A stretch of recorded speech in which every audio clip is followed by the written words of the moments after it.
Hello students, मैं हूं भरत और आपका स्वागत करता हूं Aradhana institute of finance and accounts में। आज हम समझने वाले हैं कि अकाउंट्स कितने तरीके के होते हैं। तो मैं आपको बताना चाहता हूं कि अकाउंट्स तीन तरीके के होते हैं। सबसे फर्स्ट होता है, उसे हम कहते हैं पर्सनल अकाउंट। दूसरा जो अकाउंट्स होता है उसे हम कहते हैं रियल अकाउंट। एंड थर्ड जो अकाउंट होता है उसे हम कहते हैं नॉमिनल अकाउंट। तो ये तीन तरीके के खाते होते हैं जो अकाउंट्स में हम कोई भी लेजर बनाते हैं, कोई भी अकाउंट डालते हैं, तो उसका जो नेचर होता है वो इन तीन में से एक तरीके का नेचर उसका हो सकता है। अब हम समझेंगे कि पर्सनल अकाउंट कौन से होते हैं। पर्सनल अकाउंट को अगर हम बात करें कि अगर हिंदी में इन्हें हम क्या कहते हैं, पर्सनल अकाउंट को हम कहते हैं व्यक्तिगत खाता। अकाउंट का मतलब खाता होता है, व्यक्तिगत खाता। रियल अकाउंट को हम हिंदी में कहते हैं वास्तविक खाता। वास्तविक खाता। और नॉमिनल अकाउंट को हम कहते हैं अवास्तविक खाता। तो हमने इतनी चीजें समझ ली हैं कि पर्सनल अकाउंट को हम क्या कहते हैं, रियल अकाउंट को हिंदी में क्या कहते हैं, और नॉमिनल अकाउंट को हम हिंदी में क्या कहते हैं। अब हम समझते हैं कि हम कैसे कैसे हम पहचानेंगे, हमें कैसे पहचान में आएगा कि यह एक व्यक्तिगत खाता है। तो यदि हमें देखना है कि कौन सा अकाउंट व्यक्तिगत अकाउंट होता है या व्यक्तिगत खाता होता है, देखिए जो भी पर्सनल अकाउंट है वो रिलेटेड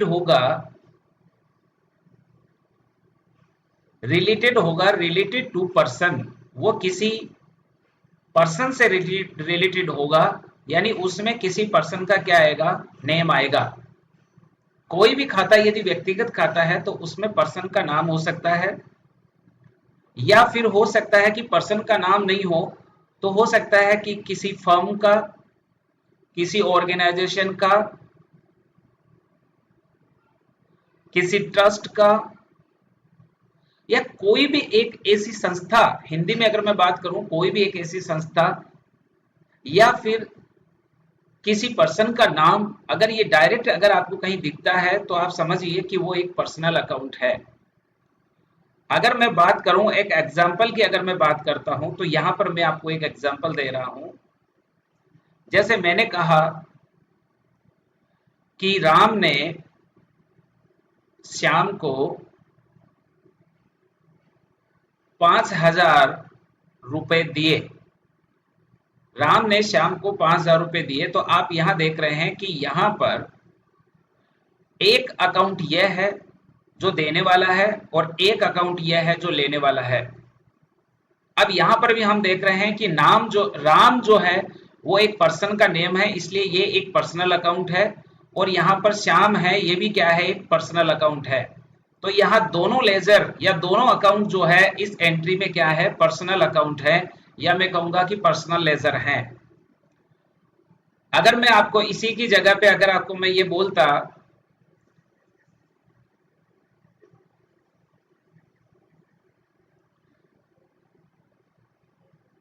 कि राम ने एचडीएफसी बैंक में 5,000 जमा कराए। अब यहां हम देख रहे हैं कि जो यहां राम है ये एक पर्सनल अकाउंट होगा क्योंकि एक व्यक्ति का नाम है, लेकिन यहां पर आप देख रहे हो कि एचडीएफसी बैंक है। ये एचडीएफसी बैंक भी क्या होगा, ये भी एक पर्सनल अकाउंट ही होगा। इसलिए होगा क्योंकि ये एक फर्म का नाम है। तो इसलिए हमने आज समझ लिया है कि व्यक्तिगत खाता किसे कहते हैं। व्यक्तिगत खाता रिलेटेड होता है किसी पर्सन के नेम से। यदि एंट्री में किसी पर्सन का नेम दिखता है आपको, तो आप समझिए कि वो एक पर्सनल अकाउंट है और उसकी अकाउंटिंग एक पर्सनल अकाउंट का जो रूल होगा उसके अकॉर्डिंग होगी। या फिर आपको एंट्री में किसी फर्म का नाम दिखता है, या किसी ऑर्गेनाइजेशन का नाम दिखता है, या किसी ट्रस्ट का नाम दिखता है, या हो सकता है किसी सोसाइटी का नाम दिखता है, या किसी बैंक का नाम दिखता है। किसी भी firm, organisation, trust, society, bank का यदि आपको नाम दिखता है तो वह भी क्या होगा, एक पर्सनल अकाउंट ही होगा। अब हम दूसरी चीज समझ लेते हैं कि सर रियल अकाउंट क्या होता है। अगर हम रियल अकाउंट की बात करें तो हमें समझना होगा कि रियल अकाउंट जो है वो रिलेटेड होता है, क्योंकि यहां हम देखो वास्तविक खाता भी कहते हैं, और मैं आपको बताऊं रियल अकाउंट को वस्तुगत खाता भी कहते हैं। वस्तुगत खाता का मतलब है इसका जो रिलेशन होता है इस अकाउंट का, वो वस्तुओं के आदान प्रदान से होता है कि क्या चीज ग्रुप में आ रही है या क्या चीज ग्रुप से जा रही है मेनली। तो इसका जो रिलेशन होता है वो मेनली अगर देखा जाए तो एसेट्स से होता है। तो रियल अकाउंट है वो रिलेटेड होता है एसेट्स के। अब ये एसेट्स जो है इसकी किस किस तरीके का एसेट्स है, वो सारा का सारा रियल अकाउंट के अंदर क्या होता है, मेंटेन होता है। आइए हम समझते हैं कि एसेट्स एसेट्स को हिंदी में हम कहते हैं संपत्ति। संपत्ति का मतलब हो गया जिसके ऊपर आपका पूरा का पूरा क्या है, राइट है, वह आपका क्या है, संपत्ति है जिसके ऊपर आपका राइट है। अब इसमें जो कौन कौन सी लेजर्स या मैं कहूं कौन कौन से अकाउंट्स इसके अंदर आते हैं, तो अगर हम बात करें एसेट्स के, तो देखिए एसेट्स भी दो तरीके के होते हैं। एक होता है जिसे हम टेंजिबल एसेट्स कहते हैं। टेंजिबल एसेट्स वो होते हैं जिसको आप छू सकते हैं, जैसे कि कैश। अगर कैश अकाउंट की बात करें तो यह एक रियल अकाउंट है। जैसे कि बिल्डिंग, आपने कोई बिल्डिंग खरीदी है, यह एक रियल अकाउंट है। अगर आपने कोई फर्नीचर, तो वह एक रियल अकाउंट है। स्टेशनरी, ये एक रियल अकाउंट है। तो कैश का लेजर एक रियल अकाउंट है, बिल्डिंग का हो गया, फर्नीचर का हो गया, स्टेशनरी होगा, ये सारे के सारे टेंजिबल एसेट्स हैं, इसलिए ये रियल अकाउंट है। लेकिन इसके अलावा भी मैं आपको बता देता हूं, कुछ एसेट्स ऐसे भी होते हैं जो इनटेंजिबल होते हैं। इनटेंजिबल का मतलब हो जाता है कि जिसे आप छू नहीं सकते हैं, बट वो आपके एसेट्स हैं। जैसे कि आपने किसी प्रोडक्ट का पेटेंट करवा लिया तो वो आपका एसेट है, पेटेंट। जैसे कि आप जो है एक पेटेंट है वो मैंने आपको बता दिया है। गुडविल है, तो आपकी गुडविल है, पेटेंट है। इसके अलावा कोई कॉपीराइट अगर आपने करवाया है तो वो कॉपीराइट भी आपका क्या हो गया, एक इंटेंजिबल एसेट्स ही है। तो ये भी आपका क्या होगा, एक तरीके से रियल अकाउंट ही है। तो patent account, goodwill account, copyright account, trademark, trademark account, ये सारे के सारे जो हैं ये क्या होंगे, आपके रियल अकाउंट में ही ये सारी चीजें मेंशन होगी। तो हमने समझ लिया कि रियल अकाउंट किससे रिलेटेड है। और इसके अलावा जो भी गुड्स आपके आ रहा है या जा रहा है, जिसे हम इन्वेंट्री कह सकते हैं, तो इन्वेंट्री अकाउंट ये भी क्या होगा, आपका एक तरीके से रियल अकाउंट होगा। सेल्स के जो आपके खाते हैं, सेल्स अकाउंट, परचेज अकाउंट, क्या परचेज कर रहे हो, क्या सेल कर रहे हो, इन्वेंट्री अकाउंट, ये सारे के सारे आपके रिलेटेड खाते हैं किससे, रियल अकाउंट से। तो हमने समझ लिया कि रियल अकाउंट क्या होता है। रियल अकाउंट होता है जो एसेट्स से रिलेटेड होता है। ठीक है, कोई भी एसेट्स का खाता, चाहे वो कैश अकाउंट हो, बिल्डिंग है, फर्नीचर, स्टेशनरी, इनटेंजिबल में आ जाते हैं अपने पेटेंट, गुडविल, कॉपीराइट, इनके जब भी खाते बनेंगे तो वो जो है किस उनका नेचर होगा, वो रियल अकाउंट का होगा और उनकी एंट्रीज भी रियल अकाउंट के अकॉर्डिंग ही की जाएगी। अब हम आ जाते हैं थर्ड चीज में आ जाते हैं कि सर अवास्तविक खाते क्या होते हैं। अगर हम अवास्तविक खातों को अगर हम समझें तो अवास्तविक खाते होंगे ऐसे अकाउंट्स, एक बार मैं इसको हटा देता हूं, थोड़ा सा आपको समझ में आ जाएगा। आप कॉपी पेन लेकर के आप अच्छे से क्या बना लें, इनके नोट्स बना लें। तो अब समझते हैं कि अवास्तविक खाते किसे कहते हैं।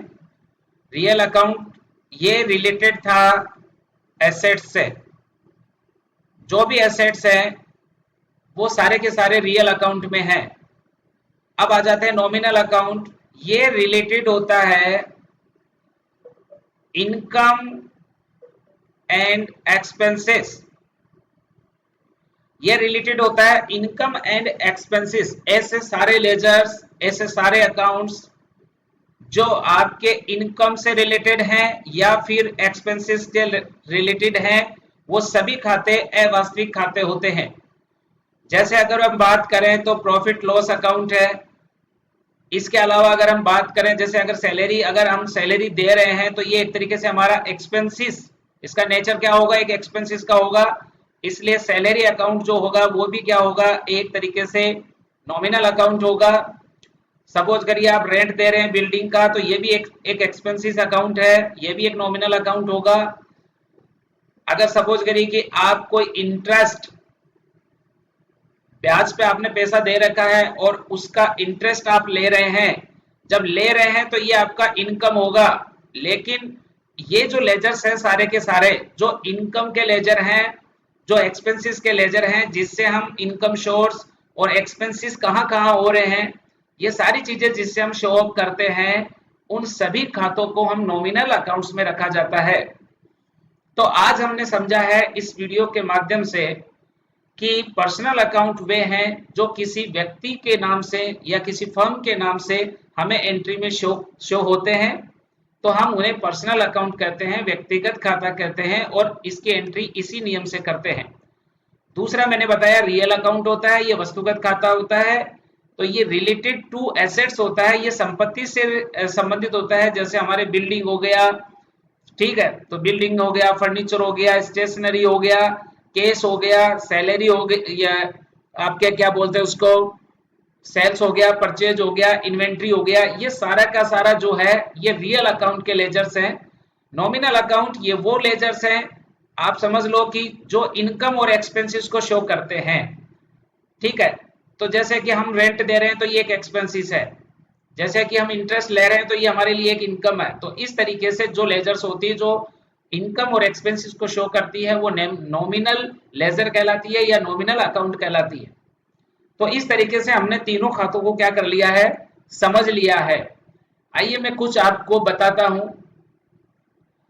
इसको मैं मिटा देता हूं। यहाँ पे मैं 3 एंट्रीज आपको यहाँ लिख रहा हूं और आपको मैं बताता हूं कि किस किस में कौन कौन से लेजर्स इंक्लूड है। जैसे अगर हम बात करते हैं कि 5,000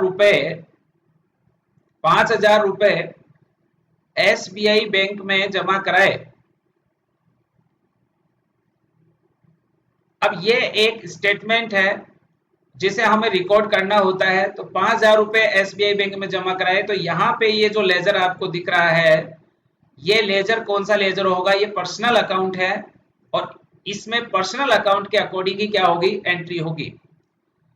दूसरी चीज मैं आपको ये बोल रहा हूं, 50,000 रुपए का फर्नीचर खरीदा, 50,000 का फर्नीचर खरीदा। अब यहां पर आप जो खरीद रहे हैं वो क्या कर रहे हैं, फर्नीचर खरीद रहे हैं, और ये फर्नीचर एक एसेट्स है, इसलिए ये जो लेजर बनेगी फर्नीचर अकाउंट की, ठीक है, तो फर्नीचर अकाउंट की लेजर बनेगी, ये भी क्या बनेगी, एक रियल अकाउंट है।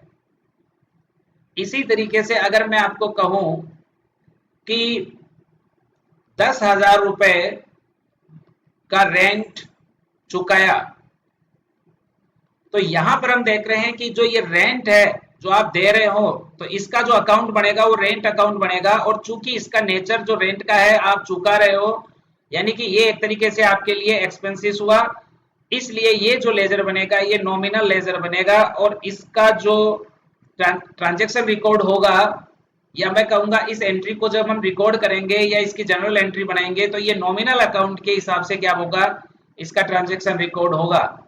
और इस फर्नीचर का जब भी एंट्री करेंगे तो ये रियल अकाउंट के अकॉर्डिंग होगा, और यहाँ एसबीआई बैंक में जब भी हम एंट्री करेंगे तो ये पर्सनल अकाउंट के हिसाब से होगा। और ये सारा पैसा जो है आप देख रहे हो, 5,000 रुपए एसबीआई बैंक को जमा कराए हैं, तो जमा कराए हैं तो इसका मोड है वो कैश होगा। ठीक है, जब कुछ नहीं दे रहा है तो हम मान लेंगे कि ये पेमेंट कैश दिया गया है। ठीक है, तो यहाँ पर एक लेजर यहाँ केस का भी बन रहा है, और ये जो केस का लेजर बन रहा है ये एक रियल अकाउंट है। मैंने बताया आपको कि केस का लेजर एक रियल अकाउंट है, क्योंकि केस हमारा एसेट्स है, इसलिए रियल अकाउंट के हिसाब से ही इसकी क्या होगी, एंट्री होगी। अगला वीडियो जब मैं बनाऊंगा तो अगले वीडियो में मैं बताऊंगा रूल्स ऑफ अकाउंट्स। आज हमने सिर्फ इतना सा पढ़ा है कि अकाउंट्स के टाइप कितने तरीके के होते हैं। अगले वीडियो में आप इसको अच्छे तरीके से समझ लें। अगले वीडियो में हम अकाउंट्स का जो टाइप है उसके अकॉर्डिंग किस नियम से हम एंट्री करेंगे, तो रूल्स ऑफ अकाउंट्स को हम पढ़ने वाले हैं। तो आज आप इस चीज को सिस्टमेटिकली क्या कर लें, समझ लें, और फिर हम जब आगे प्रैक्टिकल एंट्री करेंगे तो ये आपकी धीरे धीरे क्या हो जाएगी, चीजें और ज्यादा क्या होती चली जाएगी, क्लियर होती चली जाएगी। वीडियो यदि अच्छा लगा हो, प्रयास यदि आपको अच्छा लगा हो, तो आप वीडियो को लाइक करिए, चैनल को सब्सक्राइब करिए, और जो भी अकाउंटिंग सीखना चाहते हैं उनको आप शेयर करिए अपने फ्रेंड सर्किल में। अगले वीडियो में फिर मिलेंगे, तब तक के लिए धन्यवाद। Thank you very much.